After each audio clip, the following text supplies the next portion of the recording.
Bien, chicos, empezamos la clase. Hoy vamos a dar límite. En el campus, en el aula virtual, se pidió que lean. ¿Se ve lo que estoy compartiendo? Sí, profe. Sí. Bueno, este apunte que está exclusivamente para la unidad 2, se pidió que lean desde el punto 5. Vieron que gráfica de una función, el punto 4, ya vimos la clase pasada. Vimos todos cuádricas, porque el orden de este apunte es diferente al que nosotros decidimos dar en la cátedra. Esto lo habíamos dado hace 2 semanas. ¿Sí? Nosotros empezamos con cuádricas, con las gráficas. Bueno, también se define, y ahí empieza. El punto 5 empieza con límite. ¿Ven? Bien, eso es lo que yo le había pedido que lean para hoy. Si ustedes ingresaron al aula virtual, en la teoría tienen punto 5, página 16, desde ahí hasta finalizar esta unidad. ¿Alguna pregunta? Bueno, entonces, suponiendo que todos leyeron, eso es lo que vamos a dar hoy. El concepto de límite y luego continuidad de funciones de dos variables. Para ello, tengo una presentación armada de PowerPoint.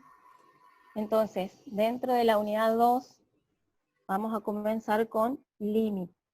El límite de una función de dos variables, y en este caso lo presentamos de n variables, tiene esta definición que tenemos en color rosado en el cuadro de texto.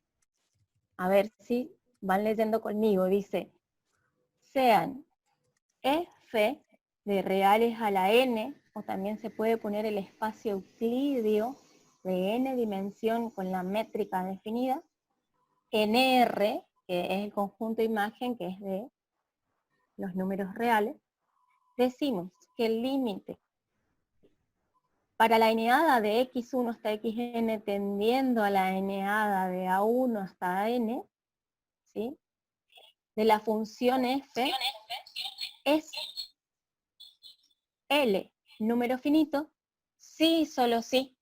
Para cualquier epsilon, número real, mayor que 0, existe un delta que depende del epsilon mayor que 0, tal que, y ahí vamos a reconocer algo que ya vimos en análisis 1. Ahí reconocemos un entorno reducido de centro en la eneada a sub 1 a sub n, ¿sí?, y de radio delta, que depende de epsilon, por eso es ese subíndice. Y mayor que 0, ¿por qué? Porque nunca esa eneada de las x va a ser la eneada de las a, sino que está tendiendo al punto, ¿sí? Si sacamos valores de la x del dominio de la función de esta eneada de x en un entorno reducido definido así, en un entorno reducido, entonces las imágenes de esa eneada de x van a caer en un entorno de centro L y radio epsilon, ¿sí? Esto que estamos presentando es la definición para n variables. Ustedes ya conocen la definición para una variable vista en análisis 1. Entonces, hoy le voy a escribir aquí la definición para dos variables. ¿Qué significa? ¿O cómo lo vamos a escribir? Que el límite para xy que tiende, por ejemplo, a AB de una función de dos variables, f de xy o xy, es L, límite finito, sí y solo sí. Y ahora hagamos memoria, lo que tanto se decía en análisis 1, se repetía muchas veces. Para todo epsilon, un número real, lo suficientemente pequeño, mayor que 0, existe un delta de ese epsilon mayor que 0, tal que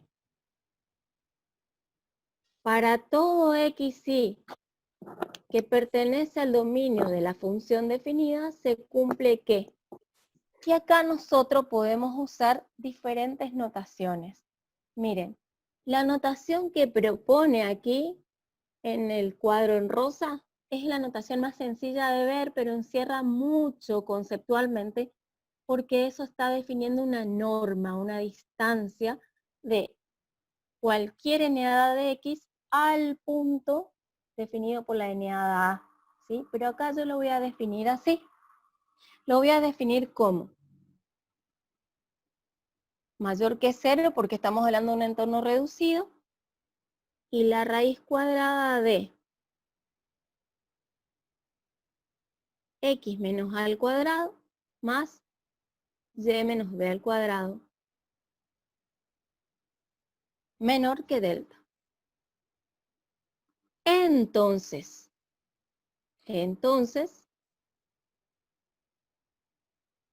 f de xy va a caer en un entorno de centro L y radio epsilon. ¿Se entiende lo que escribí ahí? Esa es la definición para una función de dos variables. ¿Cómo se ve eso en la gráfica?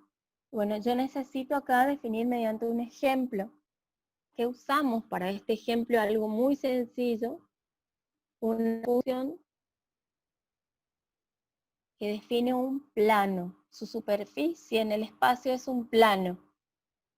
Entonces lo que queremos calcular es el límite de esta función para cuando x tiende a 3,2 y ahí me dice que es 4. Entonces yo lo que quiero es ahora verificar la definición. Fíjense que el punto 3,2 es este punto que está en rojo. El entorno reducido, o sea, es un entorno que tiene esa línea de punto y acá le sacamos el punto, ¿sí?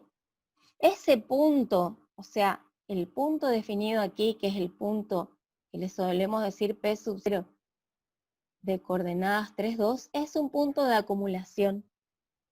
¿Qué me dice? En un entorno de dicho punto, ¿sí? En un entorno de dicho punto, en un entorno reducido, al menos existe un punto que es del dominio de la función, porque estamos hablando acá que no es cualquier conjunto cuando vimos conjunto de puntos, sino en particular, al hablar de funciones, estamos hablando de que el conjunto es el dominio de la función. Entonces, este punto P sub 0 es un punto de acumulación de tal manera que en un reducido tiene puntos interiores al menos 1 del dominio de la función. ¿Se entiende hasta allí? Entonces, cuando X y Y a la vez se acercan al punto 3,2, va a pasar en el espacio que por cualquier camino la función se va a ir acercando a un valor que es el L. En este caso dice que L es 4. ¿De qué manera para mí es más fácil demostrar esto sin hacer el cálculo que después vamos a ver que se puede hacer y es sencillo? El álgebra de límites que usaron en análisis 1 también la van a usar acá, ¿sí? Pero ahora estamos hablando de la definición. Entonces yo digo, por un lado, si hablo de un entorno rectangular, por el entorno reducido, en este lugar, ¿sí? En X, digo que X menos 3 en valor absoluto tiene que ser menor que un delta 1 y mayor que 0. Ahí me garantizo que no va a ser 3, ¿sí? No va a ser 3 y va a estar en un entorno reducido, de radio delta 1. Lo mismo para Y. Se voy a definir allí otro entorno reducido que va a estar ubicado aquí. ¿Estamos? Entonces, ¿por qué yo elijo en este caso entornos o entorno rectangular, y no el entorno que definí acá, porque también cuando yo defino para todo epsilon mayor que 0, existe un delta de epsilon mayor que 0 tal que para todo Epsilon x mayor que y... 0 tal que. Por favor, apaguen el micrófono. Para todo x y que pertenece al dominio de la función se cumple, y acá tengo un entorno reducido circular, y yo acá estoy definiendo un entorno reducido rectangular, ¿sí? ¿Por qué elijo ahora rectangular? Porque me conviene. Al ser un plano, es mucho más sencillo usar la demostración. Miren qué fácil se hace. Si yo sumo, ¿qué voy a obtener aquí? Sumo. Voy a ver. Primero, que x no va a ser 3, ni y va a ser 2. Entonces me voy a quedar con la derecha de las dos desigualdades, el medio y la derecha, o sea, que x menos 3 en valor absoluto más y menos 2 en valor absoluto va a ser menor a la suma delta 1 más delta 2. ¿Sí? Ahora, por propiedad de valor absoluto, lo voy a escribir por acá, nosotros sabemos que el valor absoluto de la suma de dos números es menor o igual a la suma de sus valores absolutos. Y acá yo estoy teniendo esta parte de la propiedad. O sea que me garantizo que a la izquierda puedo ver que el valor absoluto de esta suma por este menor estricto va a ser menor que delta. Le voy a llamar delta a esa suma. ¿Se entiende? O sea, esto se cumple por esta propiedad de valor absoluto. Fíjense ahora qué vamos a hacer. La función tiene una forma. ¿A qué es igual la función? La función f de y que representa este plano es x más y menos 1. Entonces miren qué vamos a hacer. Yo sumo x, pues me quedó ahí junto, x más y, junto 3 con 2, ¿no es cierto? Los dos son negativos, me quedan 5. Y ahí le sumo y le resto 1. Le sumo y le resto 1. Y si le resto 1, no estoy modificando nada de lo que tengo adentro de la expresión. Entonces miren cómo vamos a trabajar ahora. El valor absoluto de x más y. ¿Sí? Según la definición de esta función, voy a hacer menos 1. Esto es f de x y. Y lo que me queda, que es menos 5 más 1, me da menos 4. Como queríamos demostrar, este 4 es el límite. ¿Sí? Por propiedades de valores absolutos, nosotros demostramos, Hola, por definición, usando un entorno rectangular. no tengo hora después. ¿Se entiende lo que escribimos ahí? Profe, la parte Sí. inferior de lo que Sí. usted está mostrando no se está viendo. Si usted puede correr la Ahí, barra. ahí se ve. Yo no veo. No, profe. Sí, ahí Bueno, se ve, entonces profe. vamos a ver. Ahí, lo último que Sí se escribí, ve. digo, ¿sí se ve? Lo último que escribí es un valor absoluto que en su interior tiene la función que la agrupé, asocié x más y menos 1, que es f de x y todo lo que me quedó, que era menos 5 más 1, me dio menos 4, lo dejé afuera de ese paréntesis. Entonces lo que estoy definiendo ahí es que el valor absoluto, lo que estoy definiendo aquí, es que el valor absoluto es esta parte, ¿ven? O esta parte, el valor absoluto de f de x menos L es menor que un épsilon este delta, en nuestro caso, por ser un plano, ese delta es igual al épsilon. En nuestro caso, por ser un plano, delta es igual a épsilon. ¿Se entendió mejor ahí? Bueno, estamos grabando la clase, así que tranquilos. Esto lo van a poder ver, incluso lo pueden llegar ustedes a demostrar. Entonces, una vez presentado el límite,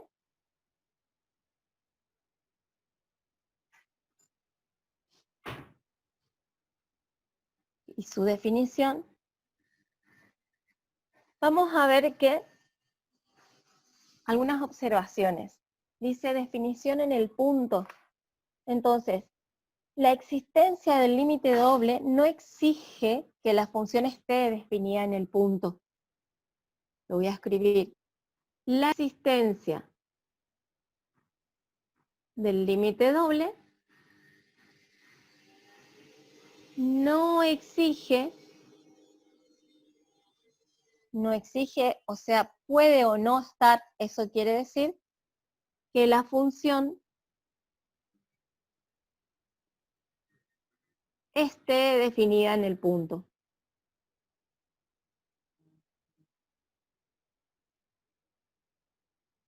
¿Se entendió? O sea, si el punto es P sub 0, como les decía, lo que estoy diciendo aquí es que cuando calculemos el límite de una función, perdón, eso se me escapó. A ver si puedo borrar esto. No. Para P, que tía P sub 0, esto es P.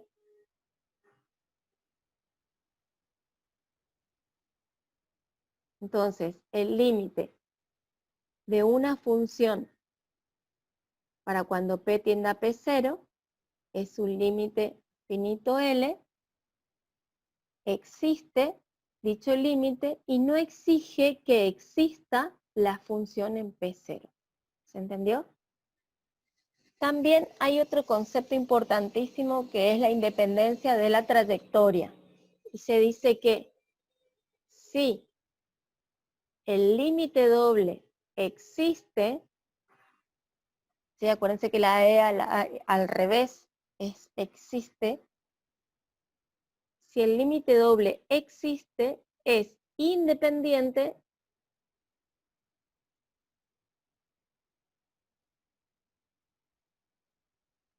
disculpen, ¿se entiende independiente ahí? Es independiente de la trayectoria.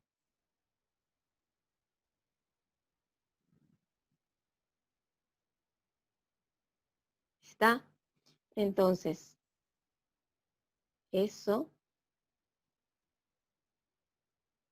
lo voy a escribir acá. Independiente. Bien. Entonces, ¿qué significa? Miren, yo acá tengo un punto. Este punto es P sub 0. Entonces, fíjense que en el plano, o sea, en todo este plano, o le puedo decir que es de la función, yo me puedo acercar a este punto por infinidad de trayectorias. Siempre que pase por el punto, la trayectoria que quiera definir, ¿sí?, es válida para calcular el límite. Entonces, por ejemplo, quiero llegar por medio de esta parábola. Defino la parábola, ¿sí? Y a la hora de calcular el límite doble, ¿qué vamos a hacer? Vamos a reemplazarla ahí por esta parábola, o por una circunferencia, o trabajar sobre estas rectas en anaranjado y en verde. Entonces, por ejemplo, yo hablé hoy de un límite para cualquier P del dominio que tienda a P0 y que la función me dé un límite finito. Bueno, también lo puedo hacer cambiando la trayectoria. Por ejemplo, si digo que y sea igual a un k por x menos x0 al cuadrado, y vamos a poner más y0, entonces el límite, ¿sí?, de la función va a estar redefinida ahora por esta expresión que en realidad va a ser no una función de x y de y, sino también va a ser una función, no va a depender solo de x, porque recuerden que estos valores son números. Y a la y la voy a reemplazar y voy a tener una función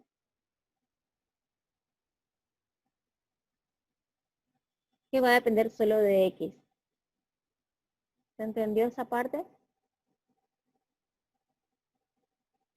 Sí, En profe. este caso, como ejemplo teórico, usé esta parábola en azul. Pero podríamos haber definido una circunferencia, una recta. Por ejemplo, esta recta puede ser y igual a x, porque está pasando por el origen, y vamos a suponer que x0 y y0 pertenecen a la recta y igual a x, o m por x. Entonces, todo lo que en la expresión contenga la letra y, la reemplazamos por mx, que eso significa geométricamente que nos vamos a acercar al punto por medio de esta línea recta, definida por la función lineal. Entonces, vimos dos definiciones importantes que yo le puse título aquí, observaciones. Primero, la definición en el punto. No exige que la función esté definida en el punto para que exista el límite. Segundo, puedo elegir cualquier camino para acercarme al punto, ¿sí? Si existe el límite doble, ese límite doble siempre va a ser el mismo. Y por eso le llamamos conclusión aquí. Es un teorema que dice unicidad del límite se llama, y lo que dice es que si existe el límite, si existe el límite doble, lo abrevio así, dicho límite es único.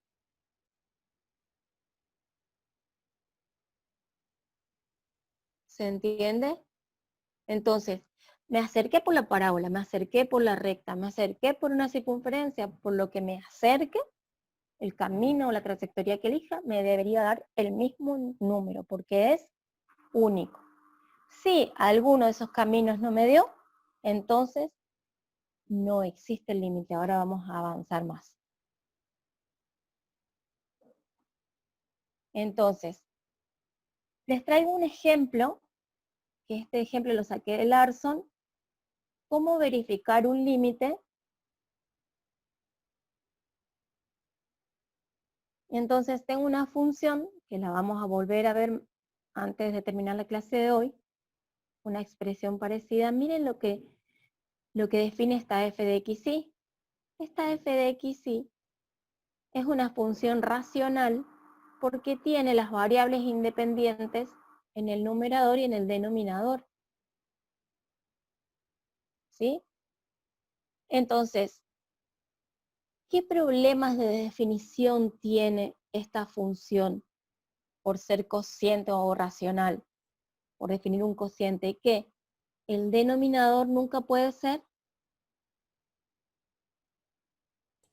Cero. cero. Pero Bien, entonces, ¿y justamente qué me están pidiendo acá? Que calculemos el límite en el punto 0,0. O sea, no nos olvidemos de las observaciones de la presentación anterior, de la diapositiva anterior, que no exige la existencia del límite, no exige que esté definida en el punto sea. Vamos a calcular el límite, aunque no exista la función en ese punto, en el 0,0. Entonces dice, en este caso los límites del numerador y del denominador son ambos 0. ¿A qué les suena eso? Si yo hago el límite de esta función cuando x, y tiende al 0,0, de la función dada, y me da 0,0. ¿Qué es esta expresión?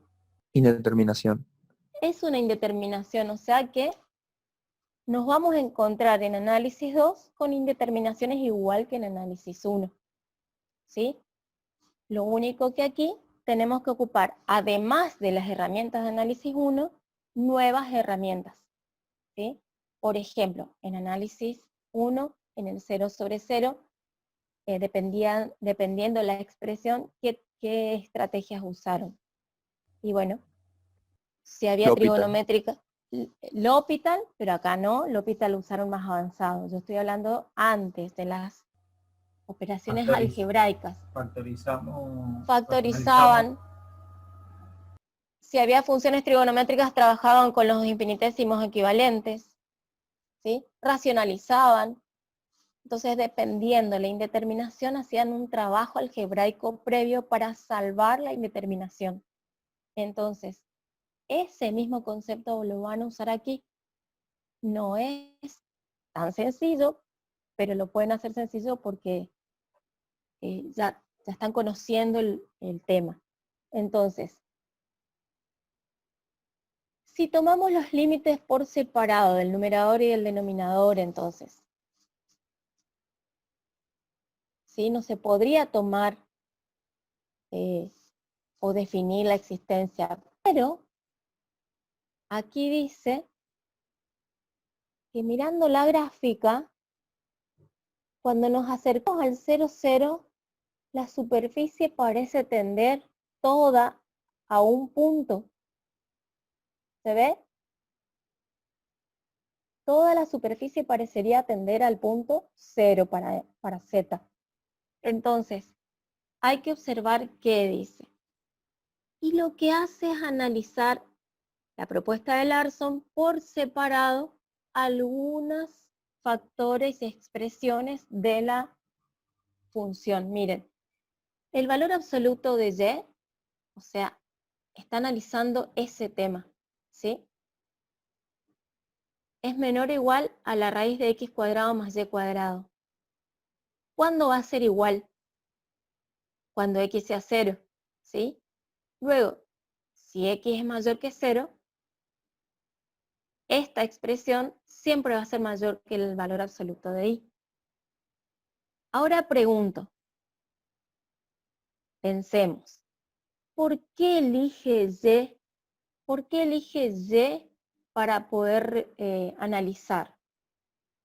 A ver, ¿qué me pueden decir? ¿Y por qué elige x cuadrado sobre x cuadrado más y cuadrado? ¿Qué me pueden decir? ¿Podría ser por el exponente? Sí, ¿y qué pasa en particular con el exponente?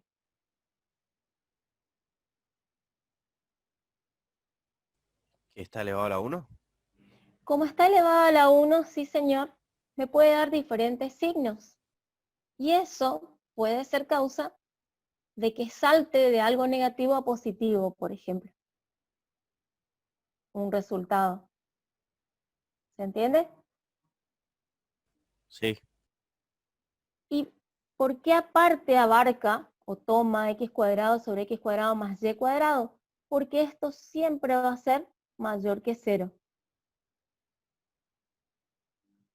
Puede ser igual en el caso de que x no vaya a 0. ¿Sí? O sea, todos estos términos son mayores o iguales que 0 por estar elevado al cuadrado. Pero ese cociente en particular es menor o igual que 1. ¿Por qué? A ver quién me dice. ¿Puede repetir, profe? Sí, puedo repetir. ¿Por qué x cuadrado sobre x cuadrado más y cuadrado es menor o igual que 1? Porque el denominador siempre va a ser más grande. Porque el denominador puede ser a lo sumo, como menos igual, en el caso que y sea 0. Y después va a ser siempre mayor que x cuadrado. Por eso, el mayor valor que puede llegar a tomar la expresión es 1. El mayor valor, que es cuando y valga 0. ¿Sí? Si es 0, por ejemplo, yo puedo cancelar y va a ser el mayor valor. Pero si no es 0, si es distinto de 0, la suma de x cuadrado más y cuadrado va a ser siempre mayor que x cuadrado que está en el numerador y esto va a ser menor que 1. Y a la vez mayor o igual que 0. ¿Se entendió? Entonces Larson propone el análisis de la expresión, analizarla, desmenuzarla, y es lo que les aconsejamos que hagan en el práctico. ¿Sí? Es lo que van a hacer hoy. Entonces, en un entorno delta de centro 0, 0, se tiene que la raíz cuadrada de x cuadrado más y cuadrado menor que delta y mayor que 0 es un entorno reducido de centro 0, 0, lo que para xy distinto de 0, 0 implica, y aquí tenemos entonces esta igualdad, que la función menos 0 en valor absoluto es igual al valor absoluto de la expresión de la función, ¿sí? Como la desmenuzamos y analizamos, separo por un lado la y en valor absoluto y por otro lado el factor con los cuadrados. Y como yo sé que esto solito es menor o igual que 1, 1 por 5 por el valor absoluto de y me va a quedar igual a 5 por el valor absoluto de y el signo de la desigualdad dado por este signo. Como y es menor o igual a la raíz cuadrada de x cuadrado más y cuadrado, entonces esto es delta. Entonces, ¿qué conclusión sacamos aquí? Lo van a leer, van a volver a mirar, este PowerPoint lo voy a subir al campus. También está en Larson, que el valor absoluto de f de x menos 0 es menor que 5 delta. O sea que esto es el epsilon que estábamos buscando. Y además esto me encierra ¿qué es? ¿Qué significado encierra? Que son las imágenes de todo xy en el entorno reducido de centro 0, 0, que es lo que me pide el límite, y esto está encerrando el límite. Entonces, con esta diapositiva estamos viendo otra forma de encarar un límite doble usando la definición. Siempre la definición relaciona un entorno reducido en P0, centro P0, con un entorno de centro en el L, que es el límite. ¿Sí? Para leer Profe, ¿sí? después cuando termine esto, ¿podría explicar por favor de nuevo cómo hizo el despeje del valor absoluto de y? Gracias. ¿Qué despeje? El que está abajo de lo que dice solución. Este que está acá. Sí, sí, ahora cuando lo pueda nomás, gracias. Bien. Recordame, por favor. Seguimos. Bien. Las propiedades del límite doble y de los límites de n variables son iguales que las propiedades que vimos en análisis 1. Se dice, y está eso en el apunte, que es tan sencillo si quiero demostrar, como se demostró en análisis 1, con cambiar, por ejemplo, la n-ada que va de x sub 1 a x sub n, la cambio por un p, y chau. Entonces, este p lo pueden usar dentro de todas las demostraciones que vimos en análisis 1. Y en vez de hablar de una f de x, hablo de una f de p y puedo demostrar exactamente igual todos estos límites, con los mismos pasos de análisis 1. Pero tranquilos, porque no vamos a tomar estas demostraciones.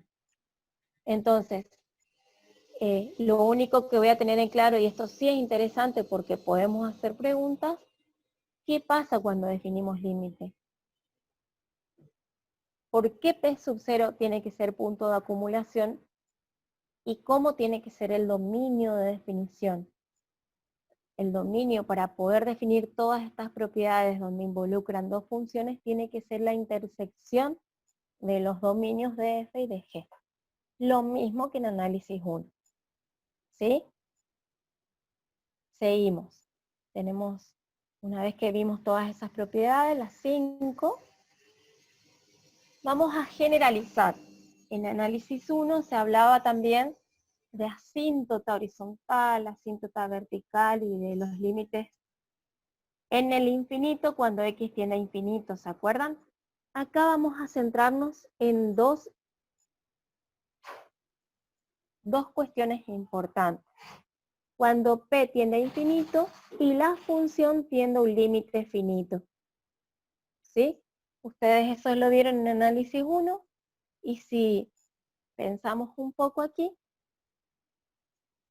¿qué vamos a hacer aquí? Se puede decir, como esto respeta la misma definición de límite finito, voy a hablar de épsilon, para todo épsilon mayor que 0. Existe un K, porque esto no define un entorno reducido, por eso cambio de letra, depende del épsilon, mayor que 0 tal. Para todo xy que pertenece al dominio de la función, se cumple ¿qué cosa? Pensemos qué cosa. En la definición de límite finito acá aparece un entorno reducido. Pero acá, ¿qué voy a tener? ¿Cómo van a ser los puntos si me voy al infinito?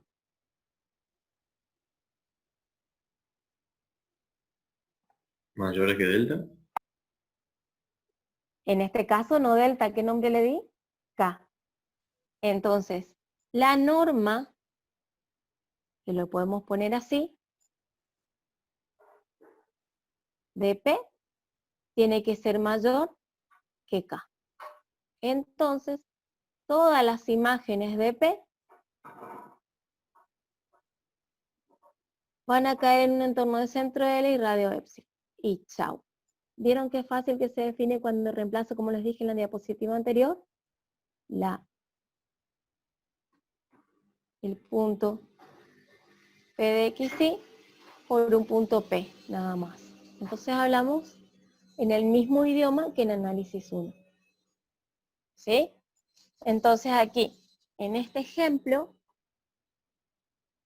lo pueden ver bien, es la función racional 1 sobre x cuadrado más y cuadrado. Ese ejemplo, que me da un L finito igual a 0, simplemente en el apunte se dice que el límite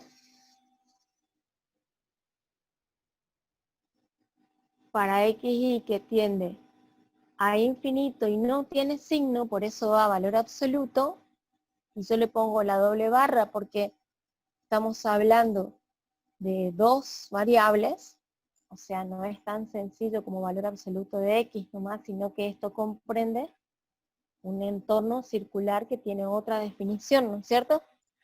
Entonces, de esta función es 0, y acá vamos a ver cómo lo trabajamos.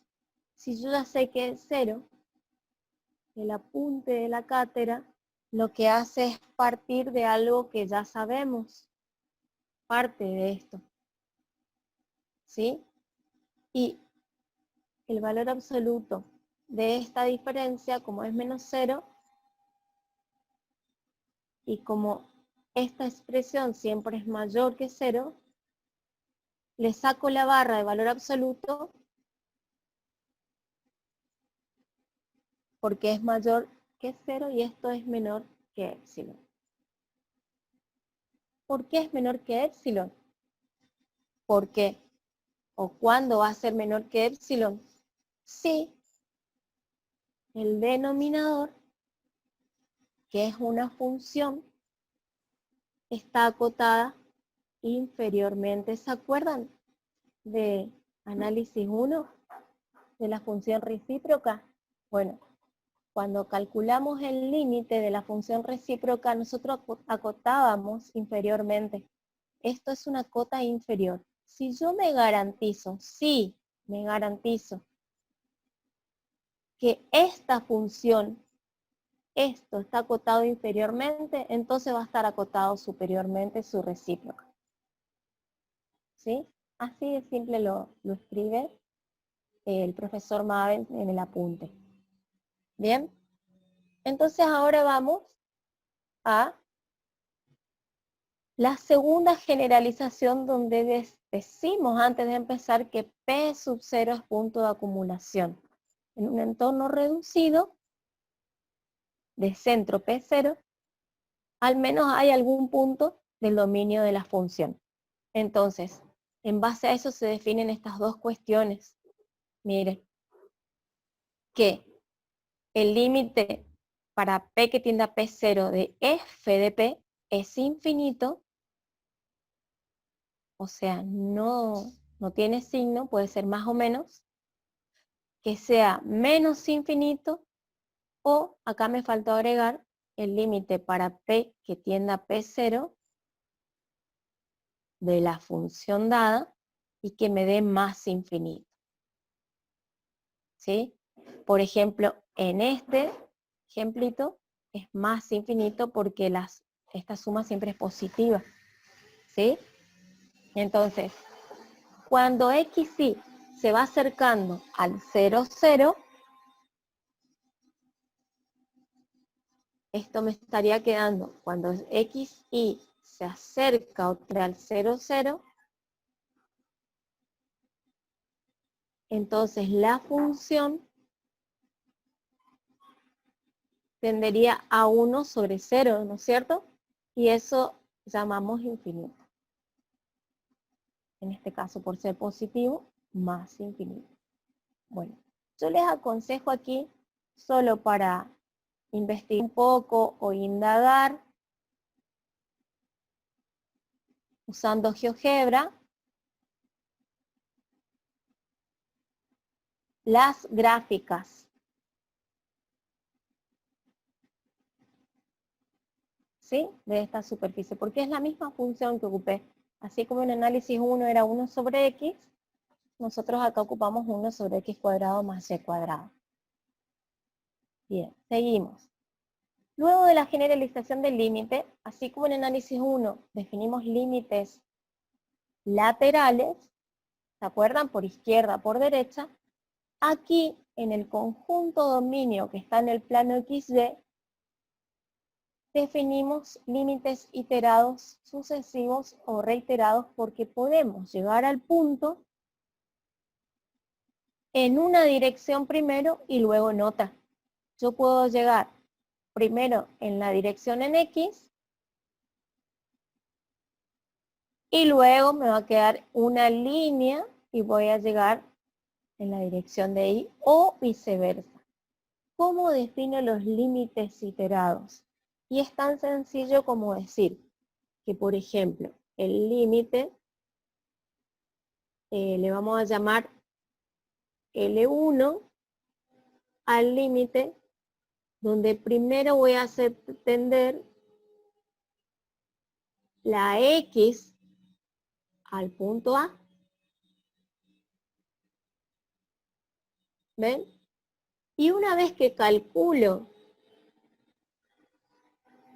el límite para X tendiendo a, aquí me va a quedar una función, si esto solito tiende a, me va a quedar una función que va a depender solo de Y. Esto me va a dar un L1, un número. Ahora, puedo hacer al revés. Puedo calcular primero el límite para Y que tiende a B de la función dada. Entonces, si Y tiende a B, solo me van a quedar en la expresión X. Entonces voy a tener el límite para esas X que tienden a de una función que va a depender de la X. Y a eso le voy a llamar L2.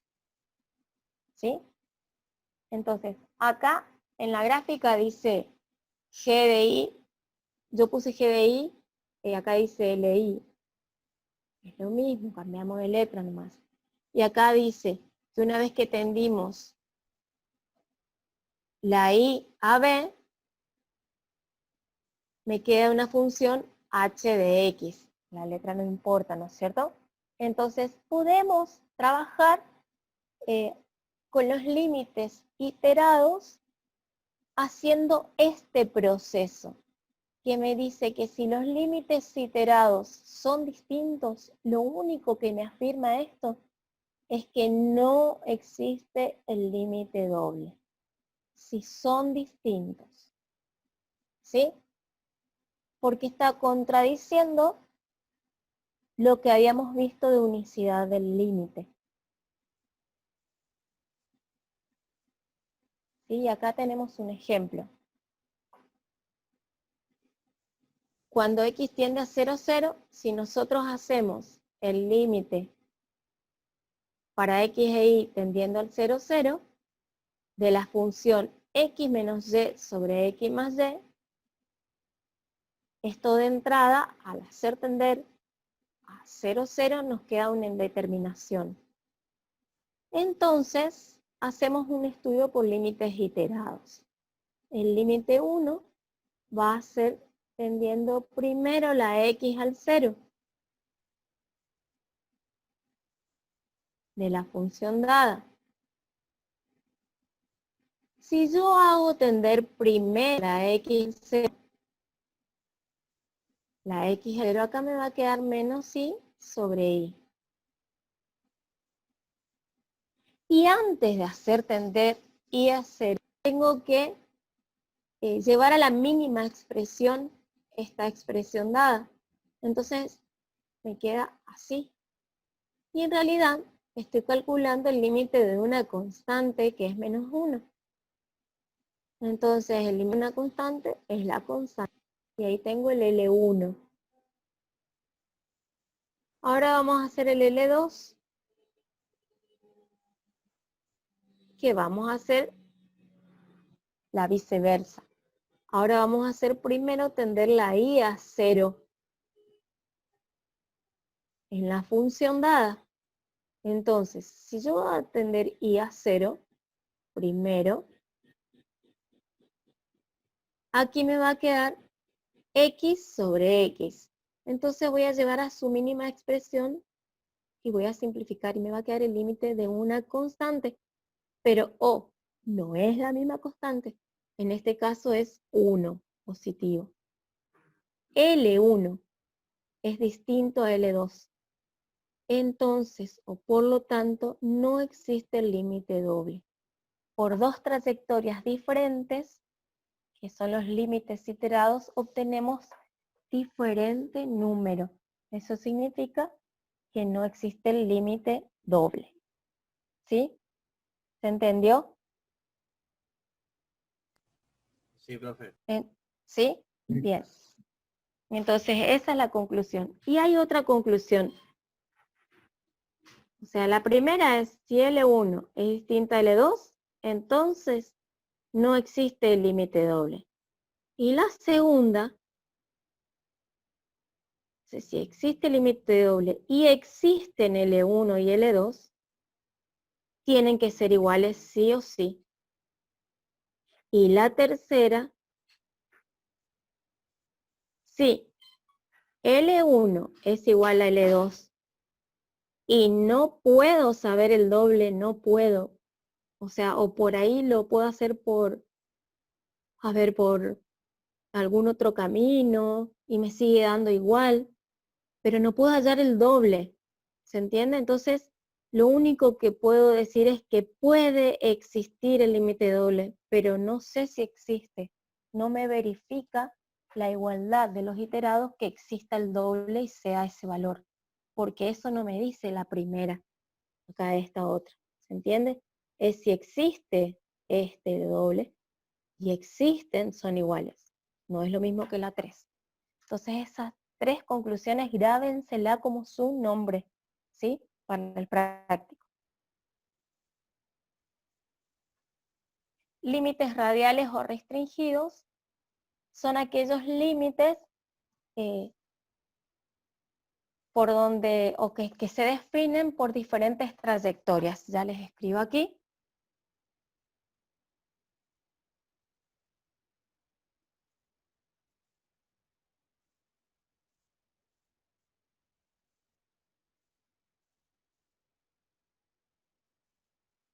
O sea, mediante diferentes trayectorias. Cuando P tiende a P0. ¿Sí? Entonces dice, hallar el límite acercándonos al punto 0, 0 por la recta y igual a mx. Vamos a suponer el límite para x y tendiendo al 0, 0 de la función x cuadrado por y cuadrado sobre x cuadrado más y cuadrado. ¿Sí? Entonces, acá tenemos mucho para analizar. De entrada nos da 0 sobre 0 y es una indeterminación. No podemos quedarnos con esa conclusión.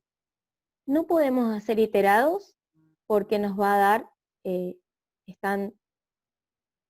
nos van a dar igual. No es que no podemos, no nos va a servir la conclusión. Entonces una alternativa, igual les voy a escribir aquí, me darían los límites iterados acá. A1 y menos 1. No, A1. miren que arriba tengo un producto, esto, 0. O sea, yo acá digo, puede existir el límite doble, pero tenemos que seguir estudiándolo.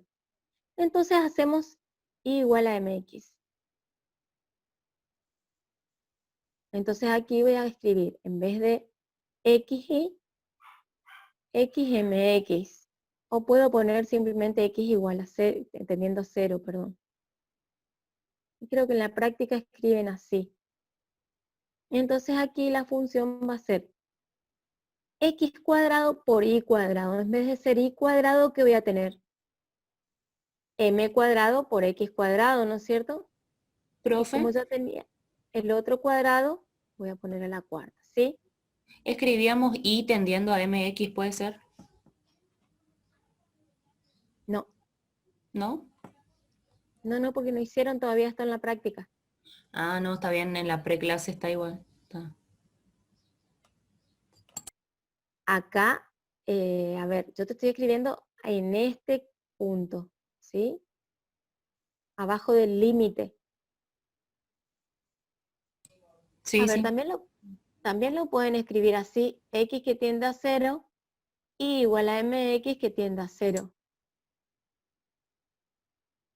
Eso depende cómo lo trabajen los profes. Bien, entonces, disculpen que me colgué aquí. Dijimos, y reemplazamos o sustituimos por mx, que es, ¿qué define y igual a mx? Recta. Pero no una sola, porque acá está por la recta, y en realidad es un haz de rectas, porque va a depender por la pendiente m de cualquier valor que tome m. ¿Sí? Entonces, reemplazamos la y por mx, y me quedaría m cuadrado, x cuadrado por x al cuadrado, me queda m cuadrado por x a la cuarta, y en el denominador tenemos x cuadrado más m al cuadrado, x al cuadrado. Entonces, trabajamos algebraicamente.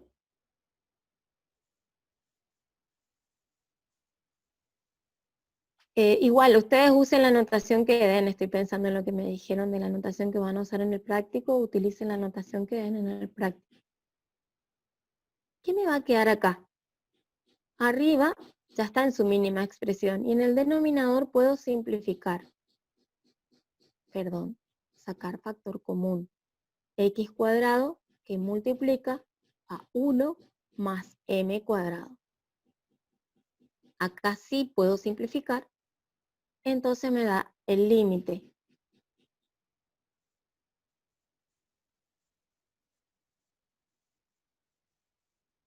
Incluso yo pondría que x tiende a 0 nomás directamente aquí. M cuadrado arriba y en el denominador 1 más m cuadrado. ¿Sí? Arriba en el numerador m cuadrado por x cuadrado, abajo en el denominador 1 más m cuadrado. Bien, cuando x y mx tienden a 0, el numerador tiende a 0 y esto me da 0. ¿Sí? Entonces, este es un ejemplo de cómo podemos hacer otros caminos. Pero a este camino que lo puedo llamar L3, ¿sí? Que también me dio 0, es igual al L1, igual al L2, igual al L3 y es 0. Igual, digo, puede existir para poder definir si existe el límite doble, lo hago por definición, o también podría trabajar usando infinitésimos equivalentes o infinitésimos, no necesariamente equivalentes en este caso, eso me adelanté, pero podrían buscar también infinitésimos equivalentes en dos variables para la práctica, ¿sí? En la teoría no tomamos ese tema. ¿Por qué digo buscar infinitesimos, infinitesimos equivalentes, infinitesimos de grado superior? Porque el numerador, ¿sí?, está elevado a la cuarta. Esa función se va a acercar al cero mucho más rápido que la función del denominador que está elevada al cuadrado o es de grado 2. ¿Sí? Entonces, la función del numerador de grado 4 es un infinitésimo de orden superior a la función del denominador de grado 2. Ven que vamos sumando todo lo dado en análisis 1. Para continuar, vamos a trabajar y definir ahora continuidad de funciones de dos variables. ¿Vamos bien? ¿Se va entendiendo?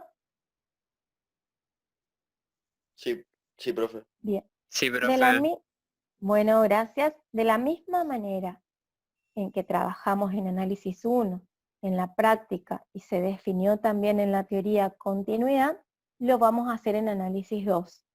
Nosotros sabemos que una función es continua en un punto x0 y 0, sí. Primero, la función está definida en x0 y 0, ¿sí?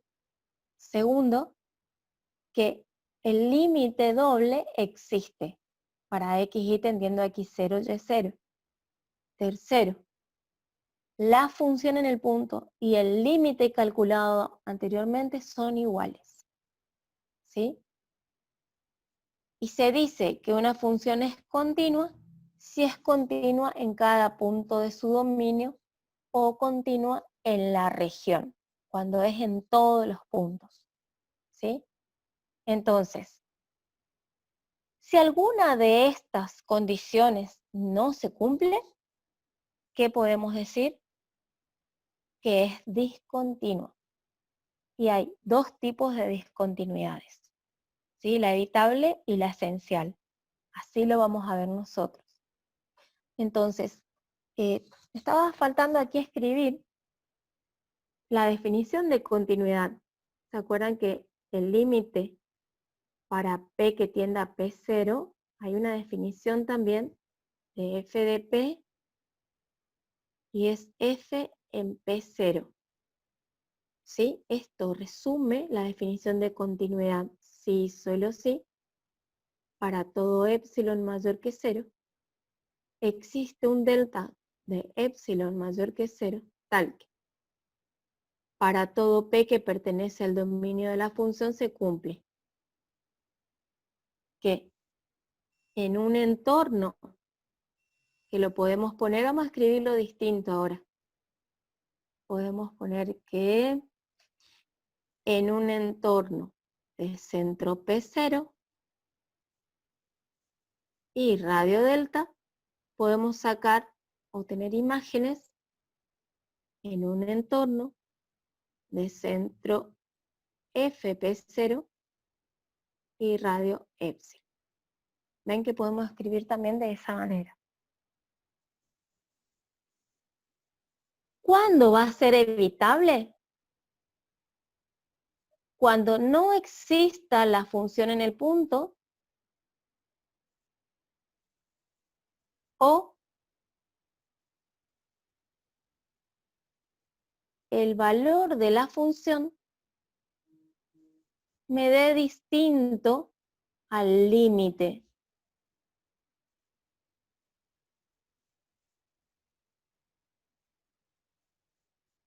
acá sí o sí existe el límite doble. Sí o sí. ¿Cuándo es esencial? Cuando no existe el límite doble. O es infinito. ¿Se entiende? Es bien sencilla la definición. En el apunte no sé si está definida la discontinuidad, creo que no. Voy a ver si les subo después una definición, voy a buscar en otros textos. Seguimos. Ahí hay unos ejemplos, esto pueden hacer de tarea, igual van a tener la práctica, donde la primera función en 1, 2 es continua, pero también, como es un polinomio, es continua en todo el dominio, en toda la región, no solo en el punto, ¿sí? Por el tipo de expresión. Ahora, en el segundo ejemplo, la función es también polinómica, pero como viene definida por tramos, dice que si x es distinto de 1, 2, vale esto. Pero si x es 1, 2, es 0. ¿Sí? Es como que la definiríamos mejor así. Pasa que a veces les queremos presentar otra forma de escribir. Entonces vale x cuadrado más 2xy para xy para todo par distinto de 1, 2. Pero para 1, 2 dice que vale 0. Si reemplazamos 1, 2 arriba vemos que no va a dar 0. Entonces, en este caso, hay una discontinuidad en el punto 1, 2 por cómo viene definida por tramo la función. Entonces, esta es una discontinuidad evitable. La redefino y chau bicho. ¿Sí? Bien. Pero esta otra es parecida a la que analizamos para el camino igual a mx. ¿Sí? Entonces, vamos a ver qué pasa con esta función. ¿Será discontinua? ¿Será discontinua habitable? ¿Será discontinua esencial? Bueno, esa función la van a analizar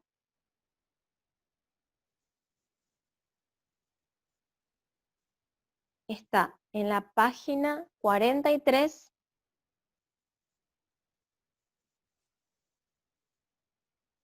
del apunte completo que está en la primera pestaña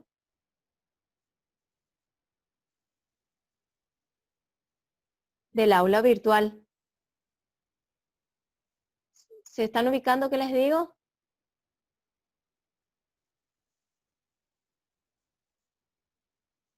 Ustedes en el aula virtual entran y ven varias pestañas. Yo no sé si está en la primera o en la segunda. En la primera creo que eso lo presentamos. parte de entonces recursos, puede profe? ser que esté en... Sí, está subida y ahí está el apunte completo, no digitalizado, sino escaneado. Un apunte que dice 2016.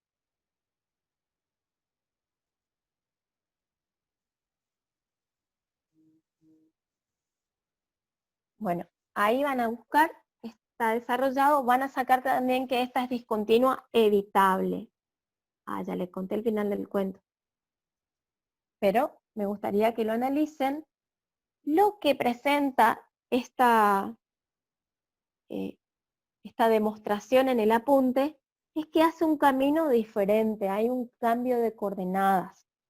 Llama a la X, R por coseno de alfa o coseno de tita creo que pone, a la Y pone R por seno de tita,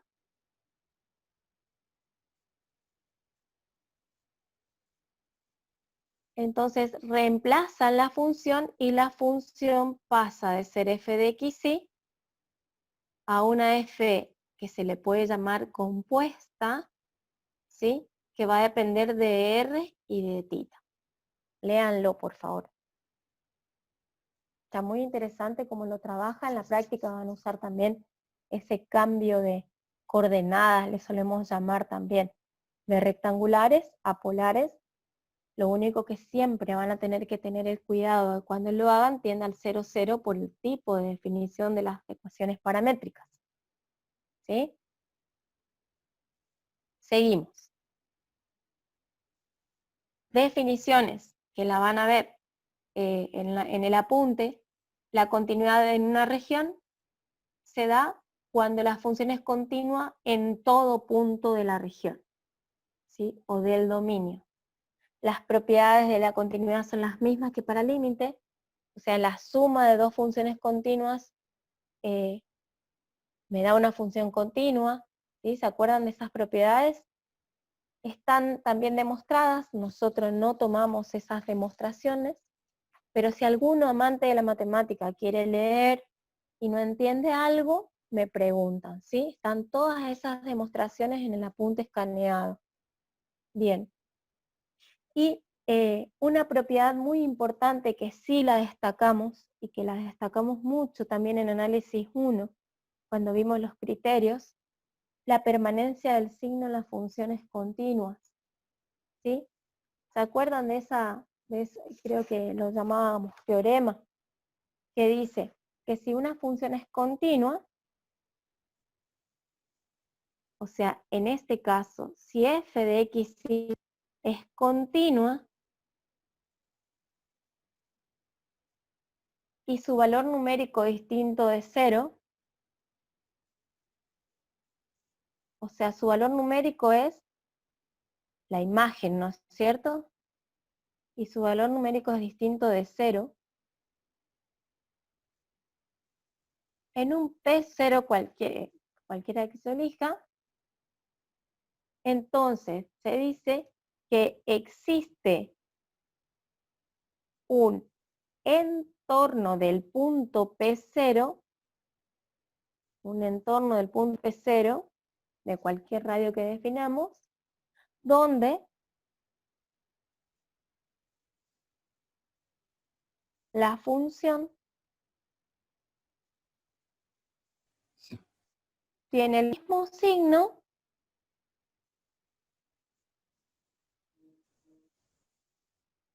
que la función en P0. ¿Se entiende?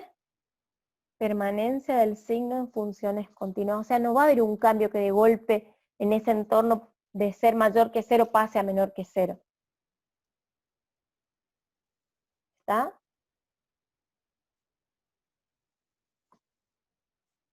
Bien. La bibliografía, el apunte de cátedra del profesor Maave, la pueden leer a esa bibliografía en la unidad 2 por medio del apunte nuevo del profe Maave, o en la segunda pestaña con el libro digital, no, escaneado, perdón.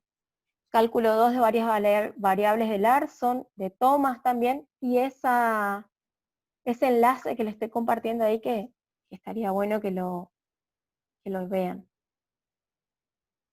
Bien, ¿alguna pregunta? ¿Profe va a subir ese Power? Sí, con todas las escritos les parece o sin los escritos. Con los Con el escritos, escrito. por favor. Bien. ¿Alguien quiere preguntar algo? Son las 9:20. Ahí ya preparé la pizarra. Profe, ¿se acuerda que el compañero le había dicho si podía explicar la parte en la que despejaba ahí? Ah, ¿se acuerdan eso? ¿Lo tienen escrito para dictarme? Ah, sí, profe, acá estoy. Yo era el que pregunté. Era así, 5x cuadrado por y sobre x cuadrado más y cuadrado. Esa era f de x y me parece. Sí, profe. Sí, sí. Bien. Por un lado, hacía el análisis de que el valor absoluto de y es menor o igual a la raíz de x cuadrado más y cuadrado. Por otro lado, decía que x cuadrado sobre x cuadrado más y cuadrado es menor o igual que 1. ¿Y dónde nos habíamos quedado? ¿Cómo hizo para Era despejar la I? la primera y. Esto hacía así, ¿no es cierto?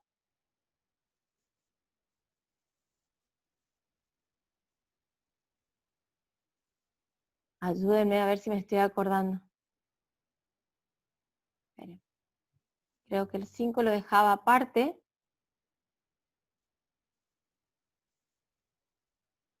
Y en vez de usar la i, usaba el valor absoluto de i. Desmenuzaba o desglosaba la expresión de la función, ¿sí? Entonces, lo que se analizaba aquí es, además, había algo más, que la raíz cuadrada de x cuadrado más y cuadrado, lo poníamos mayor que 0 y menor que delta. ¿Sí? Sí, sí.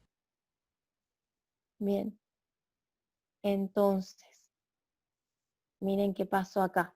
Si yo relaciono esta expresión con esta otra, que eso me parece que estaba faltando relacionar. Vamos acá.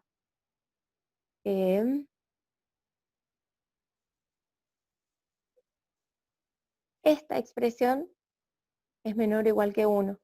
Entonces 5 por el valor absoluto de y por 1 me da 5 por el valor absoluto de y, pero ya no es más igual, porque la relación es que puede ser menor o igual. ¿Eso se entendió? Ahí era el problema. Sí, básicamente saber por qué era que despejó la i de esa forma, digamos, cómo llegó a esa conclusión. Eso le da más despejar. No es que se despeja, sino que este factor puede ser 1 o menor que 1. En el caso de que sea 1, 1 por 5 por el valor absoluto de y es igual. ¿Sí? Esto sería igual. Pero si, si y, por ejemplo, no fuera 0, fuera cualquier otro número, el denominador es mayor que el numerador y esto es menor estricto que 1. Entonces, toda esta igualdad sería, si lo hago acá, capaz que se ve mejor, menor o igual al 5 por el valor absoluto de y. Porque esta expresión que la acabo de...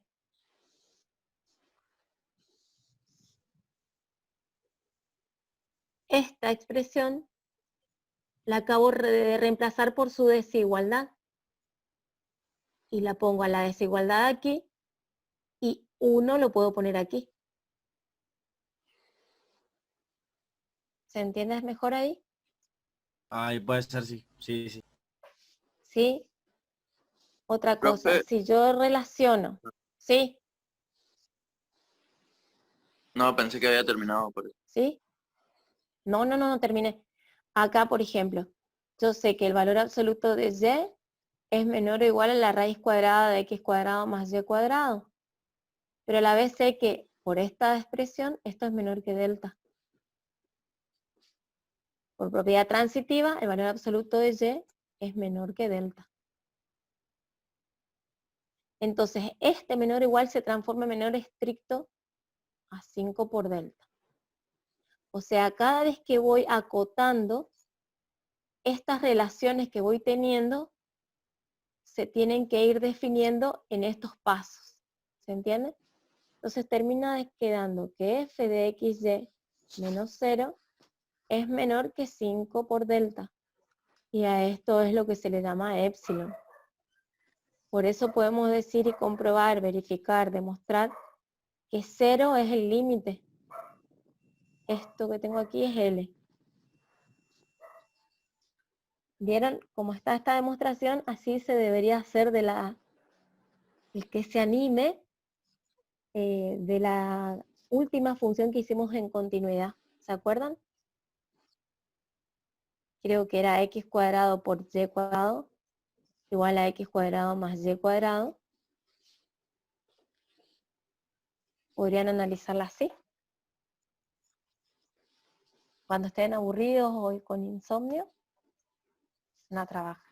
¿Quedó claro ahí el estudiante que me preguntó? Sí, profe. Sí, gracias.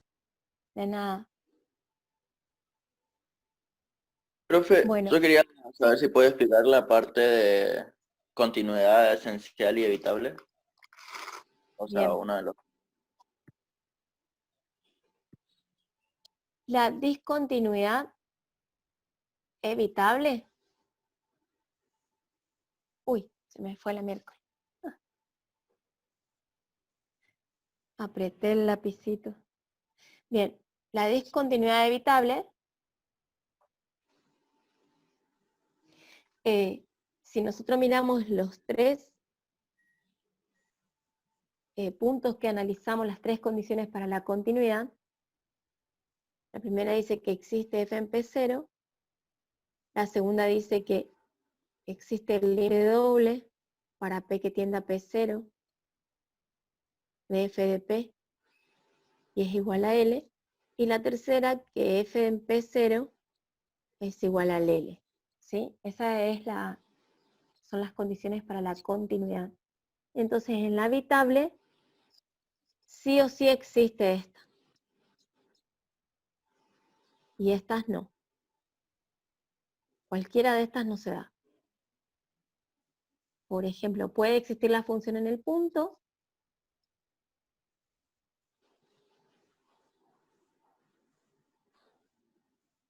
¿Se acuerdan que les hice unos ejemplos?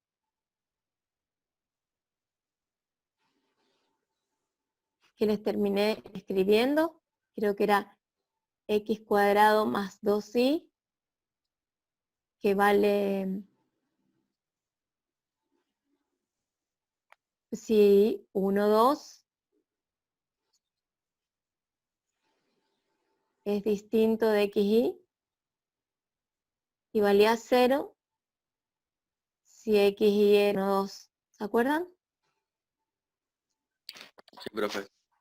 Bien, entonces, acá el punto a analizar, el P0, es el 1, 2. ¿Existe la función en 1, 2? ¿Sí? ¿A qué es igual? A 0. 0. Segundo, ¿existe el límite para P que tiende a 1, 2 de la función? Sí. Sería 1, 5. Y tercero, o sea, existe este. Y tercero, el límite es distinto a la función en el punto. Fíjense que acá no se da este.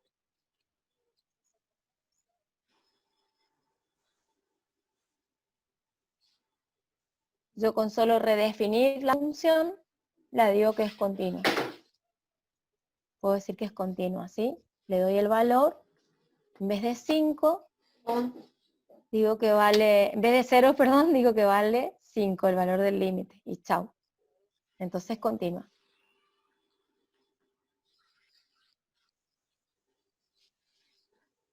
¿Se entendió? Así como hacían en análisis 1. Sí, O sea, profe, se esta me... es discontinua, evitable. Puede haber otro caso donde no exista directamente la función, por eso son las exquisitas. La única que se verifica acá es esta, que exista el límite doble. Por eso es evitable, lo demás lo arreglo redefiniendo. Pero en la discontinuidad esencial,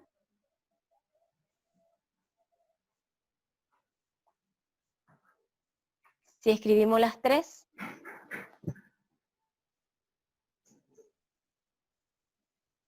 existe el límite para P que tiende a P0 de f de P y es un límite finito, y la tercera que f en P0 es igual al L, acá esta no existe.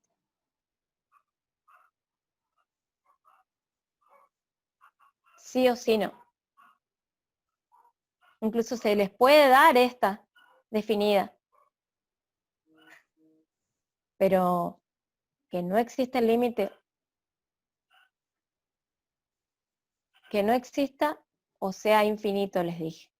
Eso marca toda la discontinuidad esencial. Por ejemplo, que haya una asíntota vertical.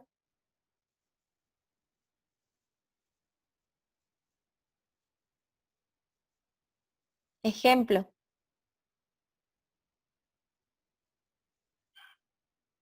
F de xy igual a 1 sobre x cuadrado más y cuadrado. En el punto 0, 0. ¿Sí? Ahí se va al infinito, positivo. Esa es discontinua esencial. Esta era discontinua habitable y esta es discontinua esencial.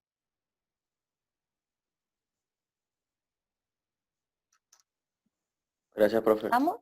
De nada.